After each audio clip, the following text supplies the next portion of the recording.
This is from the Krishna book, chapter 2. And this chapter is entitled Prayers by the Demigods for Lord Krishna in the Womb.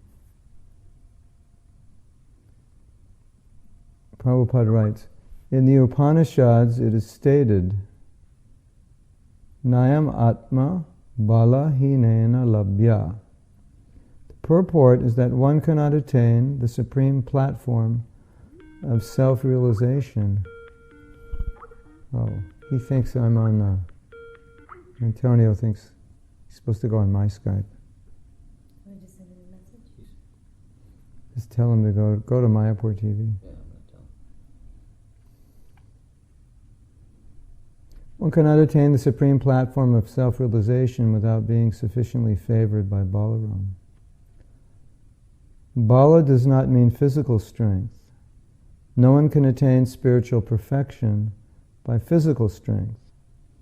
One must have the spiritual strength which is infused by Balaram or Sankarshan. Ananta or Sesha is the power which sustains all the planets in their different positions. Materially, this sustaining power is known as the law of gravitation, but actually, it is the display of the potency of Sankarshan. Balaram or Sankarshan is spiritual power, or the original spiritual master. Therefore, Lord Nityananda Prabhu, who was also the incarnation of Balaram, is the original spiritual master. And the spiritual master is the representative of Balaram, the Supreme Personality of Godhead, who supplies spiritual strength. In the Chaitanya Charitamrita, it is confirmed that the spiritual master is a manifestation of the mercy of Krishna. So, spiritual master is just representing what we call a tattva or truth, the truth of Guru. And Balaram is the original spiritual master, so the spiritual master represents Balaram, and Balaram, as it's being explained here, is not physical strength, but it is spiritual strength, and we get our spiritual strength from Balaram. And we get our strength from the spiritual master. So it's all coming down through, and then we get strength, we give it to others. So that spiritual strength, as Prabhupada says here, that is Balaram. And Balaram, by his potency, is the gravitational force which holds up the universe in another expansion. He has many forms. Every form, Krishna has many forms, and Balaram also expands in many forms for different functions. And we'll read more. It should become more clear as we read. This is from the Adi Leela of the Chaitanya Charitamrita, chapter 1. Lord Nityananda, who is Balaram himself, the first direct manifestation or expansion of Krishna, is the original spiritual master. He helps Lord Krishna in his pastimes, and he is a servant of the Lord. So Balaram is described as a first expansion. Of course, they're both eternal, but still, there's the supreme eternal, and then Krishna expands, and his first expansion or direct manifestation is Balaram. And Balaram's position is to assist Krishna in every way possible in his pastimes. And sometimes Balaram takes the form of physical things, or what appear to be physical things. Of course, in the spiritual world, they're not physical. But he manifests himself, and he'll take the form of Krishna's clothes, for example. And those clothes are not material, they're spiritual, but that's actually Balaram. There are many aspects of what Krishna uses, which are expansions of Balaram. So Balaram, he has his only, even though Prabhupada said there's no difference between Krishna and Balaram other than Balaram's white and Krishna's blue. But Balaram's position is he's always facilitating Krishna's enjoyment. That's all. That's why he exists. So generally, you think of God as he's the enjoyer everyone serves, but Balaram, he only exists to serve Krishna. So he serves him in many ways, and everything he does is to facilitate Krishna's enjoyment. Even Balaram has his own gopis. But his relation with the gopis is to help prepare for Krishna's enjoyment somehow. This is how he thinks. He doesn't have any other thought. Of course, that's how we should all think. But there's nothing about him other than facilitating Krishna. This is a nice meditation. Here's a lecture. That spiritual strength is Balaram. Bala means strength. Therefore, we have to take shelter of the lotus feet of Balaram. Guru Tattva. Balaram means Guru Tattva. Balaram represents Guru. Yasya Prasada Bhagavat Prasada. If we want to understand Chaitanya Mahaprabhu, if we want to understand Krishna, then we must take shelter of Balaram. In other words, take shelter of Guru, which is representative of Balaram, which is where we get our spiritual strength. Nayam Atma Bala Hinena Labhya. This Bala Hinena Labhya. Bala Hinena Labhya means without Bala. This Vedic injunction means without the mercy of Balaram, you cannot understand, you cannot realize your spiritual identification. So that Balaram comes as Nityananda Prabhu. Balaram Hoilo Nitai. So Lord Nityananda is Lord Chaitanya is Krishna and Lord Nityananda is Balaram. You know that? Gaur Nitai, Krishna Balaram, Gaur Nitai. So in the Kali Yuga, Krishna and Balaram come as Gaur Nitai. Balaram is Krishna's brother.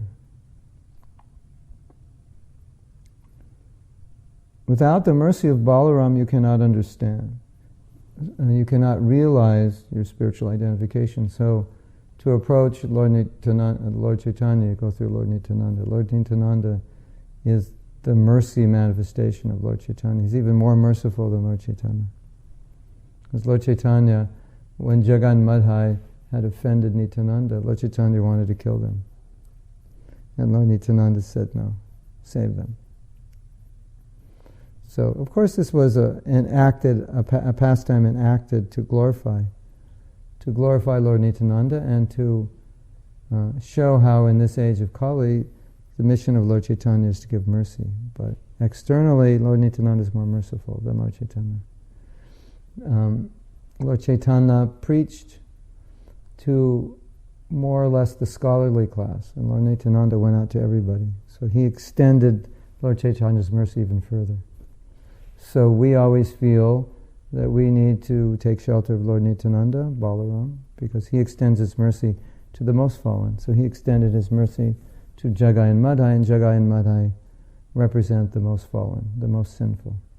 So because he was willing to extend his mercy to them, then we feel there's hope for us. And then one time Prabhupada said, then if you want to get Lord Nityananda's mercy, then you extend mercy to all the Jagais and Madhais of Kali Yuga. So you give Krishna to others as Lord Nityananda gave it to Jagai and Madhai, and then you also, that is how you'll get Lord Nityananda's mercy, by giving mercy. So when you give Krishna consciousness to others, you get it. That's how it works. The more you give it, the more you get it. And whatever you're getting for yourself, as it builds up, then you have more to give. So that's how it works. Therefore, we must take shelter of Balaram. This song, Prabhupada's giving a lecture on a song, and he's quoting the verse that Lord Balaram has come, Nityananda has come as Balaram. This song, sung by Narottam Das Thakur, Nitai Padakamala Koti Chandra Shushitala. Nitai Padakamala means the lotus feet of Lord Nityananda, and Koti Chandra Shushita means they're as soothing as millions of moons. Moon is supposed to be soothing, cooling. I don't know if in the West we think of the moon like that, but in India, because of the heat, it's always said when the moon comes out, everything cools off. So the moon is cooling, calming. So this song written by Narottam Das Thakur, he's saying that the lotus feet of Lord Nityananda are as cooling as millions of moons. And what he means by that is the example is always given that material life is like a fire, like we're burning in material existence, burning from desire, unfulfilled desire, and also the other miseries. So then you take shelter of Lord Nityananda, then it's cooling us from the miseries of material existence. If we take shelter of Nityananda Prabhu, then we get peace. Koti Chandra Sushitala. Just like in daytime, especially in the summer season, we become very much exasperated. But at night, in the evening, as soon as there is moonshine, we become very much satisfied. All day's labor and fatigue is immediately moved. So Nitai Padakamala, the shade of Nityananda Prabhu's lotus feet, is Koti Chandra Sushitala, as pleasing as 1 crore. 1 crore is 1 million, or who knows, maybe 10 million. You know? A crore? It's either 1 million or 10 million. As pleasing as 1 crore of moonshine, like 1 million moons, yeah. 1 moonshine gives us so much pleasure. So if we want actually peace of mind, if we actually want to be free from this material fatigue, then we must take shelter of Nityananda Prabhu. Nityananda Prabhu is the strength, spiritual strength. And without spiritual strength, you cannot approach Krishna. Nayamatma pravachena, simply by talking nonsense. If you are a good speaker, that does not mean you'll understand yourself. He's going on with a verse. The verse says, like, if you're intelligent, if you're a good speaker, all these things won't help you. Namhedaya, neither good brain. Because you have got a very good brain, you'll understand Krishna? No. Nayamatma pravachena labhya namhedaya na bahuna shrutena. If you think you're a very good scholar, university degree holder, then you'll understand? No. This is not possible. We must have spiritual strength. So, this verse Prabhupada's quoting, it says, Nayamatma pravachalena labhya. Without spiritual strength, you can't become Krishna conscious, and it's not by your intelligence, it's not by your learning, or you're not by your material power. So, the point Prabhupada's making here is that we're dependent living entities, and we, although we have a practice, sadhana, that's not the only way we become Krishna conscious, but we're dependent on the mercy of the Guru, the mercy of Balaram, mercy of Nityananda, all the great acharyas who give their mercy through their instructions and service and through our prayers. And that's how we advance. And we're always in that mood, that we're dependent. Then we're in the right consciousness. But the material consciousness is that we understand the process, we look at it and say, okay, I can do this. And then we think just by doing the process, I'll be successful. And if we've been successful in material life, then we'll apply it the same way. Well, I was a good student, I'm good in my job, so I understand the process here. I'll do the same thing. I'll just be successful. But in spiritual life, it's not exactly like that. There is the process, and yes, we should do it, but we understand that success or our strength is not because it's not material, it comes by the grace of the higher devotees. So we're dependent. We're always in that dependent consciousness. Because it's spiritual life. Right? So there's a verse in the Chaitanya Charitamrita, Krishna Shakti Vina Nahi Tara Pravartana. You can't spread Krishna consciousness if you don't have Krishna's Shakti. Krishna doesn't empower you. So that verse, what that verse is explaining, it's not, Krishna consciousness is not material, just like, you're smart, or you're a good business person, so you can make people Krishna conscious. You can spread the Krishna consciousness movement. It's not like that. It's you require spiritual strength.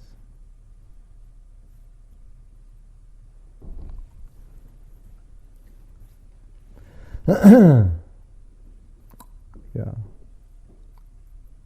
Anyway, the point to understand is spiritual life, it's not a material process. So because it's not a material process, therefore material ability It's not what makes you successful. You can use material ability, right? You use it, but that's, just because you have it, just like if you have material ability, you can be successful materially. But just because you have material ability doesn't mean you'll be successful spiritually. Right? It means you use it, you can use it. But you'll be successful spiritually because you have spiritual strength.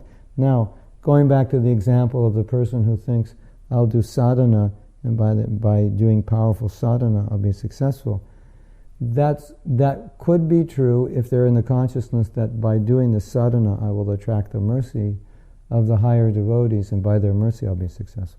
So if you're in that consciousness, that's right, that's okay. But not that I'll just do the process, and in and of itself, the process will make me successful.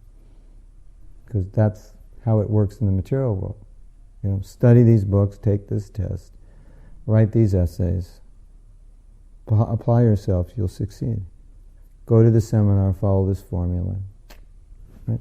It doesn't work that way in Krishna consciousness. You can do everything perfectly, but if you disconnect yourself from the understanding that it's only through the mercy of the acharyas, mercy of my spiritual master, mercy of Prabhupada, that I'll be successful, then you're just thinking it's just because of you. That you, by your power, you can do it. So what this verse keeps saying is, it's not your power. And it even says, even you've studied many scripture, so you know everything. And then it says, Medhaya, even you're intelligent, so-called intelligent, and you've read the scriptures and you know the scriptures, and it says, Bala, and even if you're strong, so you think, hey, this is good. I know the scripture, I'm smart, and I have strength, so I should be successful. And this verse says, no. Not by your intelligence, not by your so-called physical strength, and not by the fact that you've read many scriptures, but unless you have the mercy of Nityananda Balaram, you won't be successful. And so mercy comes through service. Everything we do, in a sense, attracts mercy. But as soon as a devotee thinks, I'm doing this, therefore I should automatically be successful, then he cuts himself off from the mercy. Because it doesn't work that way. It's always, I'm doing this, but I require mercy to be successful. It's just an attitude change. And devotees sometimes pray to Lord Nityananda or pray to Balaram, please give me strength. So I can chant my rounds, I can chant the holy name, I can deal with everything I have to deal with in this world and not forget you. So there's always this dependency. That spiritual life is always dependency. And as soon as we become a little, we don't realize that, then we tend to become proud, and then Krishna just goes, okay. You say, I'm strong. Oh, really? You think you're strong? Krishna goes, he blows you over.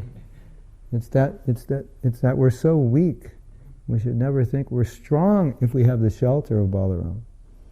But we should never think I'm strong independently. Just like Prabhupada would pray to Krishna that he wouldn't fall into Maya. So he's setting an example for us. Here's such a very elevated devotee, and he's praying to Krishna that I won't fall into Maya.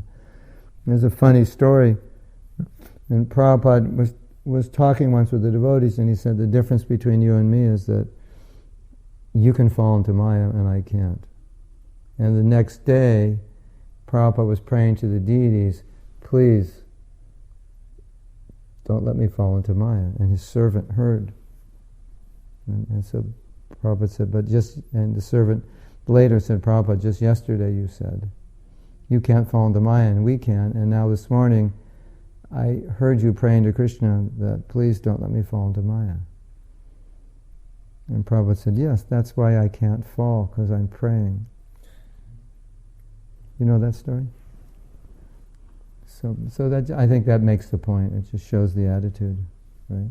That, even on an elevated state, one has that dependency, or one understands that spiritual advancement's not a material process. It only happens through spiritual energy. So Krishna Shakti Vina Nahi Tara Pravartana. You can't spread Krishna consciousness without spiritual energy, and you can't get it without spiritual energy.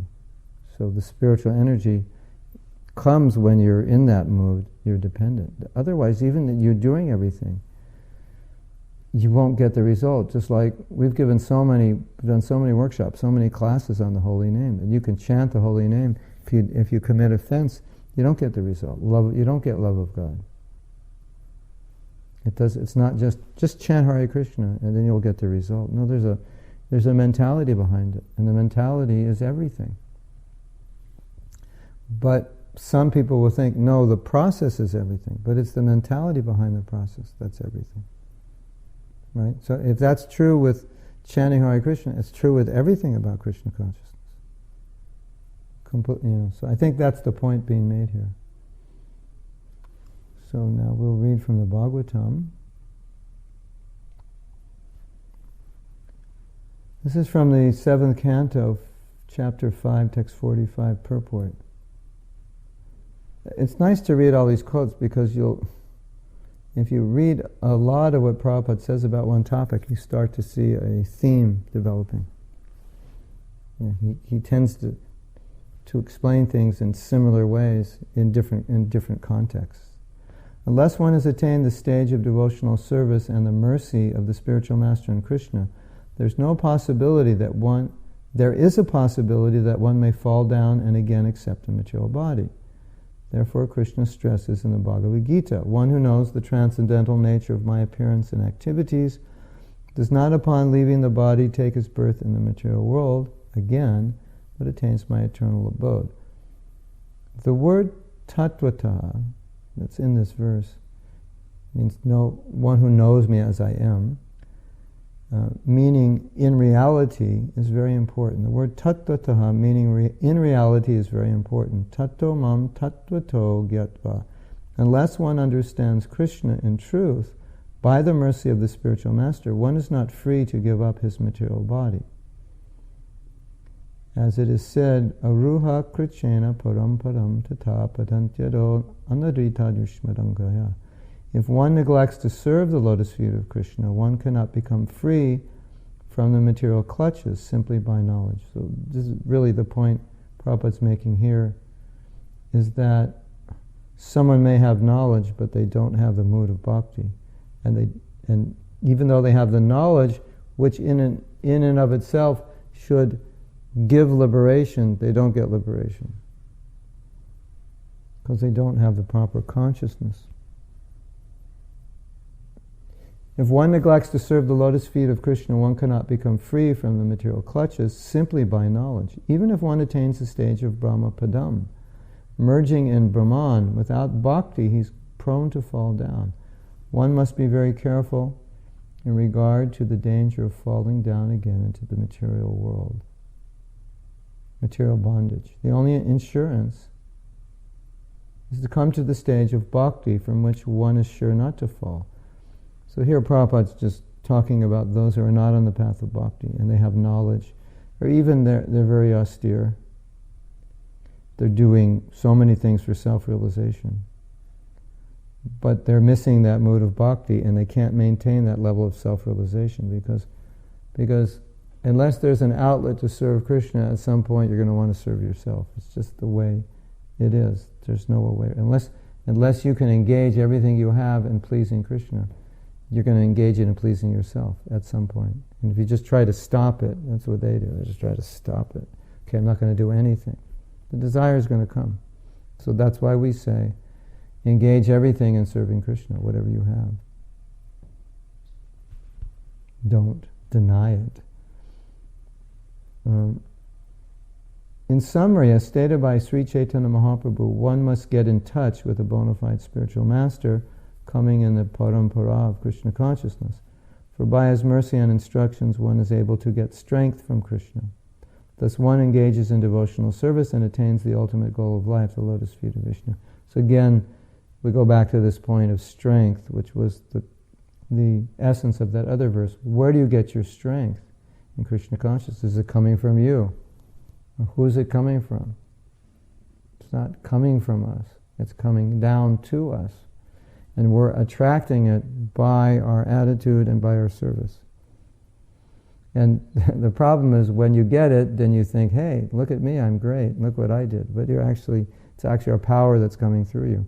Krishna Shakti Vina Nahitara Pavartana. You can't be successful without Krishna Shakti. So it's the Krishna Shakti that's making you successful. Your success is that you attracted it. Your success is that you became a receptacle. But when the Krishna Shakti is working, that's not you. That's Krishna.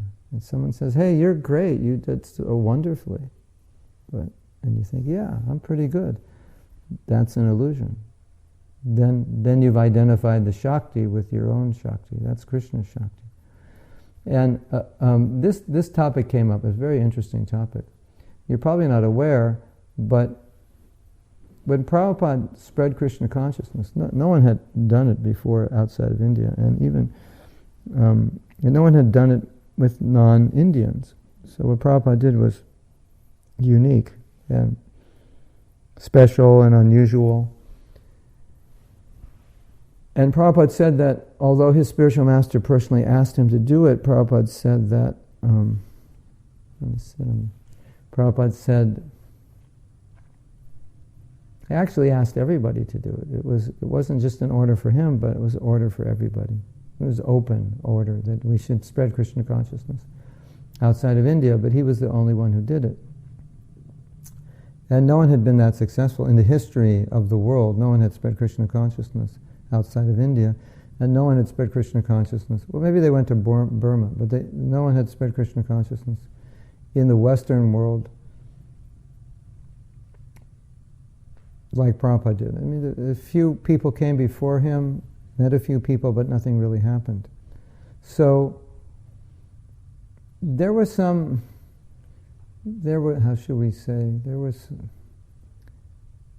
there was some criticism amongst God brothers. One of the criticisms was that we as Westerners are not really qualified to be devotees because of our upbringing. So we weren't raised in India, we weren't raised in a devotional life. We don't have culture. We're called Yavana. Yavana means one who's outside the Vedic culture. We do a million things that within Vedic culture we would be considered outcasts. With these, just the way we talk, the way we eat, the way we sleep, the way we dress, the way everything we do, practically, is considered outside of it, uncultured. And we learn these things when we become devotees. We go to live in India, we learn what the culture is. So many things we do that they're not considered culture, they're considered outside of Vedic culture.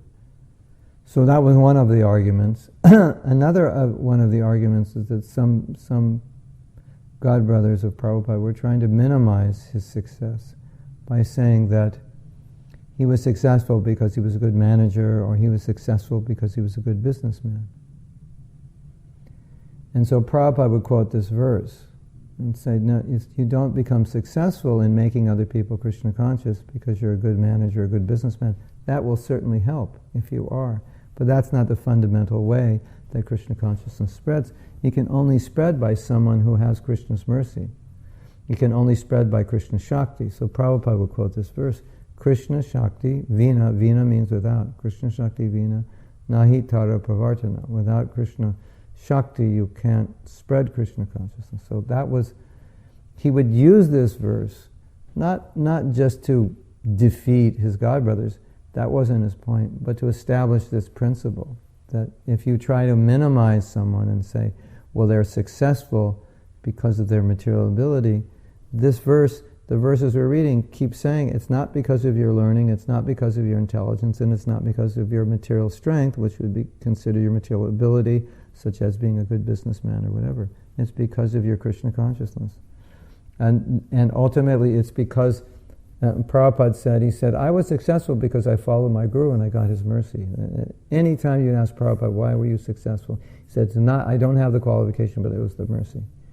That was his only answer. Of course, as his disciples and grand disciples will say, no, but he was so this and so that. But from his perspective, no, the real thing was, it was the order of my guru, and within the order was the mercy, and I just executed the order. So Prabhupada said, if you want to glorify me, then this is the glory that I followed his instruction. And that was, of course, his instruction to us. That you want to be glorious, then you follow the instruction of what Prabhupada gives you. And then the Shakti comes, people become Krishna conscious. I mean, it's amazing. You have kirtan, and so many people will come and they'll dance and they'll chant and they'll feel purified. So what did we do? We just did kirtan. It's not like we purified them. right? We give class. What are we doing? We're repeating what we're hearing and we're sharing our realizations. And if people hear submissively, if they put it into practice, that they get the mercy of the whole parampara of the guru disciplic succession, because the mercy just comes down. So you're the last connection. By your instruction, they got mercy, but the mercy is coming through you. And that's, there's a verse in the Chaitanya Charitamrita, Mukam karoti vachalam. A person who is dumb can speak poetry. Pangu langayate girim, a person who's lame can cross mountains. And Mukam karoti vachalam, pangu langayate. And there's not this verse, but there's another verse that says a blind man can see stars in the sky if they have the mercy of Lord Chaitanya or the mercy of the Guru. So that's the whole theme of this. Okay, your material qualification, you're blind, but by the mercy of Guru, the mercy of Krishna, mercy of the Acharyas, mercy of Prabhupada, the mercy of Nityananda, the mercy of Balaram, now you're able to see stars in the sky. You're able to do what you're able to go beyond your material capabilities, and what we're doing is it's spiritual service. So it's ultimate. At least my realization is ultimately you just become a vehicle for Krishna's mercy, and then Krishna, if you're willing, Krishna will use you, and if you acknowledge that He's using you, He'll use you more. And if you think, "Oh, I'm special," He goes, "Okay, you're out." You become proud. Okay, that one's out. You get sidelined. Now let's use somebody who's humble enough to be used. That's how it works. And that sidelining can happen, from moment to moment, because we can think that way from moment to moment. All right. So we'll continue with the purport. Significant in this verse are the words Gyanasim Achutabala. Gyanasim means the sword of knowledge. And the sword of knowledge is given by Krishna. This is a verse from Bhagavad Gita. Destroy ignorance with the sword of knowledge. Gyanasim. Gyanamit knowledge. Asim. Sword. The sword of knowledge is given by Krishna. And when one serves the Guru and Krishna, in order to hold the sword of Krishna's instructions, Balaram gives one strength. So here's the sword of knowledge. By the mercy of Balaram, you have the strength to hold it up. And that sword of knowledge will dispel the ignorance. So by the mercy of Balaram, then ignorance is destroyed. And something also that's important to understand is that because the way Krishna works, the way He's arranged everything, is that everything is reciprocal. So if you want to be able to hold up the sword of knowledge, in the first place, if you want the knowledge and you want to be able to hold it up, He'll give you the strength to do it. But if you have a desire, some other desire to enjoy independently of Krishna, then you won't have this. He won't even give you the sword, and even if He does, you won't have the strength to hold it up. He'll just because you don't want it. So Krishna's always reciprocating. If you don't want it, you don't need it, He's not going to give you the strength. Then what you need, if you want to enjoy, is you need material impetus and material strength. So He'll give you that. Because spiritual strength doesn't help you enjoy the material world. So if you want to enjoy the material world, why would He want to give you that? Because it's the wrong utilization, it's the wrong tool. So you want to give Krishna consciousness to others, so He gives you that. The sword of knowledge, the strength to hold it, then you can give it to other people. You want to enjoy the material world, He's not going to give you that. It's the wrong tool. And then what Krishna will do, in order to enjoy the material world, He'll create an illusion in your consciousness that you're the enjoyer and things of this world are enjoyable. Because if you don't have that illusion, there's no impetus to enjoy material things. If you come into this world and you understand exactly what this world is, you wouldn't be able to enjoy it. You'd be like Sukadeva Goswami, you'd be liberated. From birth, you wouldn't engage in material activity. But the fact that we engage in material activity, there's a requirement. And the requirement is you have to think, I'm the body. You have to think, I can enjoy. You have to think, these things are enjoyable. And you somehow have to forget that you're going to die. Because if you remember that, it rains on your parade. You can't enjoy the things. Right? So all these illusions have to come. And you'll see in your own devotional life, anytime you get more into this mood of I can enjoy, you'll see fragments of that consciousness starting to descend and cover you. Because it just goes with that. Okay, you want to enjoy? Okay, let's start covering you. Because if I don't cover you, you won't think that this is enjoyable. So there's so much forgetfulness. And then whenever we return out of the depths of darkness, if we go through the dark night of the soul, we'll look back and we'll just be amazed at how did I do that? How did I forget everything that I learned in the last year, 5 years, 10 years? Seems like I just forgot it, or it was deactivated. I mean, I had the knowledge, but it was deactivated. Like your credit card. It's not, you have the card, but it's not activated. So it's something like that. Like, here's the knowledge, so here's your credit card, but it's not working.